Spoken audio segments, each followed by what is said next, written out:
সুপ্রিয় দর্শক, কৃষি ও কৃষক বান্ধব কৃষক কৃষানি ইউটিউব চ্যানেলে আপনাকে স্বাগতম।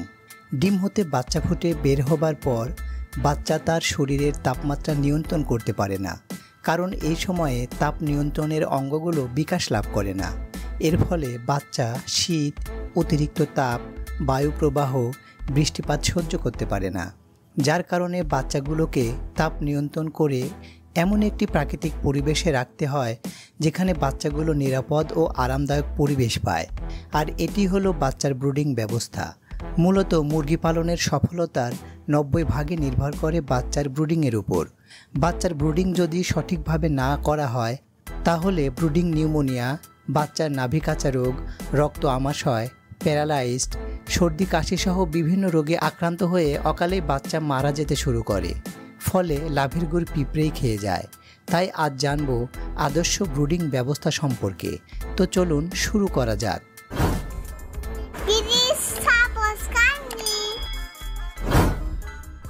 প্রিয় মুরগি পালনকারী ভাই ও বোনেরা, ব্রুডিং ঘরে বাচ্চা ওঠানোর কমপক্ষে 7 থেকে 8 দিন আগে ঘরের মেঝে পরিষ্কার করে জীবাণুমুক্ত করে নিতে হবে।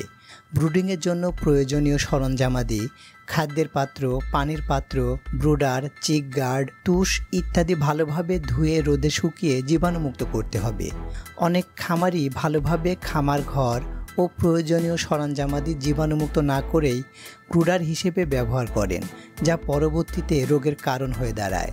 মুরগির বাচ্চার জন্য আরামদায়ক পরিবেশ নিশ্চিত করার জন্য বাচ্চার বিছানা বা লিটার এমন হতে হবে যা সহজেই আর্দ্রতা শোষণ করে নিতে পারে এবং শুকনো থাকে। সেক্ষেত্রে ধানের তুষ ব্যবহার করা সবচাইতে ভালো।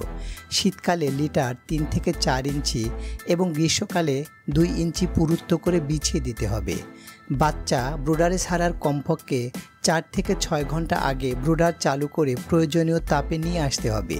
আমাকে অনেকেই প্রশ্ন করে থাকেন যে এই কয়টি বাচ্চার জন্য কত ওয়াটের বাল্ব ব্যবহার করব। তাদের উদ্দেশ্যে বলছি, আপনি কয়টা বাচ্চার জন্য কত ওয়াটের বাল্ব নিচ্ছেন তার সাথে ব্রুডিংয়ের কোনো সম্পর্ক নেই। ব্রুডিংয়ের সম্পর্ক হচ্ছে তাপের সাথে। বাচ্চার জন্য কাঙ্ক্ষিত তাপ পেতে আপনারা যে ওয়াটের যে কয়টি বাল্ব দিলে সেই তাপ পাবেন সেই কয়টি বাল্ব ব্যবহার করবেন। মনে রাখবেন, তাপমাত্রা যদি কাঙ্ক্ষিত মাত্রার চেয়ে বেশি হয় তাহলে ব্রুডিংয়ে বাচ্চার ব্রুডিং নিউমোনিয়া হয়ে যায়। আবার যদি তাপমাত্রা কম হয়ে যায় তাহলে বাচ্চাগুলো একটার উপর একটা একত্র জড়ো হয়ে অনেকটা পিরামিড আকার ধারণ করে এবং অনেক বাচ্চা চাপা পড়ে মারা যায়। ব্রুডিংয়ে তাপ ঠিক না থাকলে বাচ্চার গ্রোথ কমে যায়, বাচ্চা ঝিমায় ও রোগ প্রতিরোধ ক্ষমতা কমে যায়। এছাড়াও সর্দি কাশি সহ ঠান্ডাজনিত বিভিন্ন সমস্যা এবং যে কোনো রোগাক্রান্ত হয়ে বাচ্চা সহজে মারা যায়। আর ব্রুডিংয়ের তাপমাত্রা ঠিক থাকলে বাচ্চাগুলো সব জায়গায় সমানভাবে ছড়িয়ে ছিটিয়ে থাকবে। ব্রুডার থেকে 1.5 থেকে 3 ফিট দূরত্বে 1.5 থেকে 2 ইঞ্চি উচ্চ চাটাই বা হার্ডবোর্ডের বা প্লেন শিট বা তারের জালের বেষ্টনী তৈরি করা হয়। একে চিক গার্ড বলে। ফলে বাচ্চা ব্রুডার থেকে দূরে যেতে পারে না। প্রতি 500 বাচ্চার জন্য চিক গার্ডের ব্যাস হতে হবে 12 ফুট।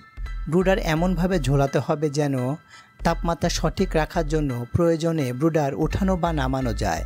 ব্রুডিংয়ে আদর্শ তাপমাত্রা হচ্ছে 1 থেকে 7 দিন 95 ফারেনহাইট, 8 থেকে 14 দিন 90 ফারেনহাইট, 15 থেকে 21 দিন 85 ফারেনহাইট, 22 থেকে 28 দিন 80 ফারেনহাইট। তবে প্রত্যেক দিনই তাপমাত্রা কিছুটা কমিয়ে কাঙ্ক্ষিত পর্যায়ে রাখতে হবে। আবার অনেকেই প্রশ্ন করেন, ভাই শীতকালে কতদিন আর গরমকালে কতদিন ব্রুডিং করব। তাদের জন্য বলছি, ব্রুডিংয়ের তাপমাত্রা কমাতে কমাতে যদি ব্রুডিংয়ের তাপমাত্রা বাহিরের আবহাওয়া বা পরিবেশের সমান তাপমাত্রা নেমে আসে তাহলে আর ব্রুডিং করার প্রয়োজন হয় না, কারণ এরপর বাচ্চা বাহিরের পরবর্তী পরিবেশে খাপ খাইয়ে নিয়ে চলতে পারে। যাই হোক, লিটার বিছানো হয়ে গেলে লিটারের ওপর পুরাতন খবরের কাগজ বিছিয়ে প্রথম হতে 3 দিন বাচ্চাকে খাবার ছিটিয়ে খেতে দিতে হবে। এ সময় বাচ্চা খুব নাজুক থাকে, বিধায় পাত্র হতে খাবার খাওয়ার উপযোগী থাকে না। ডিম হতে বাচ্চা ফোটার পরে বাচ্চাগুলোর পেটে অবস্থিত ডিমের কুসুমের 1/4 পরিমাণ অবশিষ্ট থাকে। 40 গ্রাম ওজনের একটি সদ্য ফোটা বাচ্চার পেটে প্রায় 4 গ্রাম পরিমাণ কুসুম থাকে, যা পরবর্তীতে প্রায় 72 ঘন্টার মতো বাচ্চা সেই কুসুম থেকে শক্তি সংগ্রহ করে বেঁচে থাকতে পারে। যদি সঠিকভাবে ব্রুডিংয়ে খাদ্য ও পানির ব্যবস্থা করা হয় তাহলে 3 থেকে 4 দিনের মধ্যেই কুসুমের পুরোটাই দেহে শোষিত হয়। আর যদি ব্রুডিংয়ে খাদ্য ও পানি প্রদানে অবহেলা হয় তাহলে বাচ্চার পেটে 4 দিন পরও কুসুম থাকে এবং পরবর্তী সময়ে সেই কুসুম জীবাণু দ্বারা আক্রান্ত হয়। কুসুম জীবাণু দ্বারা আক্রান্ত হলে বাচ্চাগুলো দৈহিক বৃদ্ধি ব্যাহত হয়, মৃত্যুহার বেড়ে যায় এবং খামারের লোকসান হয়। সেজন্য যত দ্রুত সম্ভব বাচ্চাকে বিশুদ্ধ পানি পান করতে দিতে হবে। বাচ্চার প্রথম পানিতে গ্লুকোজ বা ভিটামিন সি বা মধু বা ইলেকট্রোলাইট 1 গ্রাম 1 লিটার হারে পানিতে মিশিয়ে খাওয়াতে হবে। বাচ্চাকে পানি পান করানোর আগে খাদ্য খাওয়ানো উচিত নয়। এতে করে বাচ্চার দৈহিক বৃদ্ধি এবং খাদ্য রূপান্তর দক্ষতা কমে যায় এবং মৃত্যুহার বেড়ে যায়। কিন্তু অধিকাংশ খামারিরাই আগে খাবার দেন, পরে পানি দেন বা একই সাথে খাবার ও পানি দেন, যা অনেক বড় ভুল।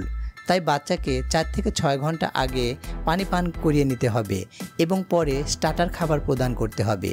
তাহলে বাচ্চার গ্রোথ ভালো হবে। তাছাড়া প্রথম 2-3 দিন খাদ্যের পাশাপাশি ইলেকট্রোলাইট মিশ্রিত পানি দেওয়া উচিত, যা বাচ্চাগুলোকে পানি শূন্যতা এবং সকল প্রকার ধকল থেকে রক্ষা করবে। বাচ্চার ঘরে পর্যাপ্ত আলোর ব্যবস্থা করতে হবে যাতে বাচ্চা খাদ্য ও পানির পাত্র সহজে দেখতে পায়। প্রথম অবস্থায় 500টি বাচ্চার জন্য 1 লিটারের 8 থেকে 10টি ড্রিঙ্কার দিতে হবে। এতে করে একসঙ্গে সকল বাচ্চা পানি পান করতে পারবে। ব্রুডিংয়ে আরও একটি গুরুত্বপূর্ণ কাজ হলো হিউমিডিটি বা আর্দ্রতা নিয়ন্ত্রণ। ব্রুডিং ঘরের আর্দ্রতা সঠিক পরিমাণে হলে বাচ্চার খাদ্য গ্রহণ স্বাভাবিক থাকে, ফলে গ্রোথ ভালো হয় এবং বাচ্চার পালক গজাতে সাহায্য করে।